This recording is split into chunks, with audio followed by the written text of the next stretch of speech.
Welcome back to Mark's Man Cave and welcome back to another tool review. Today we will be having a look at the Silky Pocketboy 130. Now this is it here. It is a very small folding saw. I did not buy this item, I was actually given this, and I wasn't given this to make a review or a video. It was just something that someone gave me. And the person that gave it to me has got no relation to the company that makes these or sells these. That's just my disclaimer. So this was a present that I was given by someone. I have had this for quite some time and I must say I haven't really used it a lot. It's called the Pocketboy, I'm guessing because it just fits in your pocket. It's quite light and it's got two locking positions there. So you can just easily open this up and it will just lock into the first locking position, as you can see there. And the lock is very, very positive. There's no issues with the lock. And then you just simply press the button up here and you can fold it up to create that sort of angle there. And that might give you a better cutting angle in some situations. It's got quite aggressive teeth on it. The cutting blade is very short, but that's just the nature of it being a pocket saw, I guess. So if you made this any longer, it would no longer fit in your pocket, and then there'd be no point in calling it a Pocketboy.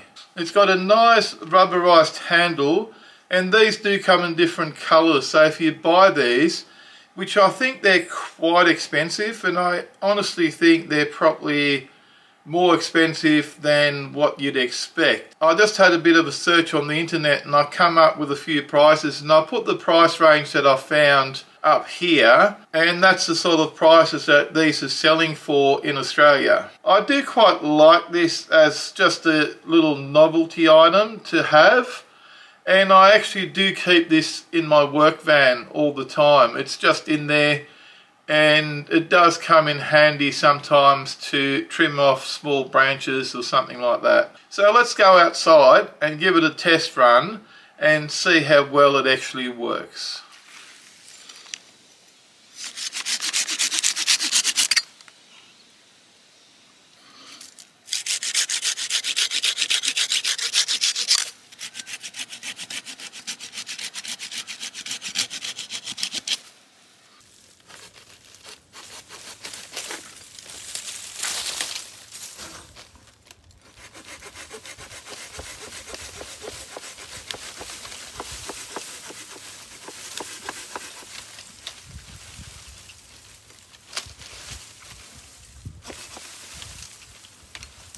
Get stuck there.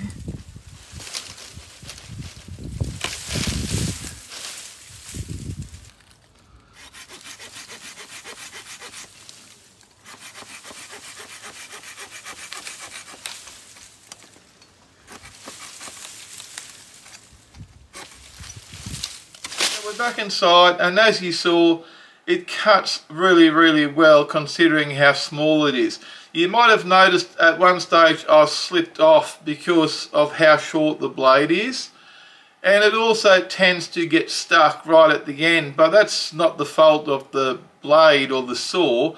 It's mainly because the branch seems to grab the saw and locks it in, which is normal. It does it to all saws, and if you take the pressure off, it will release the blade, as you saw in the little clip of me using this. But overall, look, I'm very happy with it. I quite like it. I think it's a bit of a novelty thing. If you're going hiking, if you want something handy to keep in your car or to keep in your backpack or to keep in your survival bag or bug out bag or even in your camping kit, I would actually recommend one of these. The blade on them seems to be good quality. They do cut well. And like I said, I do think these are a little bit expensive. You can probably get something cheaper at Bunnings, but is it going to be the same quality? I don't know. These are pretty good. It's all metal with rubber, and I do quite like it. And I'm going to keep carrying this with me whenever I go camping, or keep it in my work van or even my camper van. In the meantime, if you enjoyed this video, found it interesting, entertaining or useful, do me a favour and give me a big thumbs up, and don't forget to smash the subscribe button, not the Pocketboy, for more videos from Mike's Man Cave. Thanks for watching, and bye for now.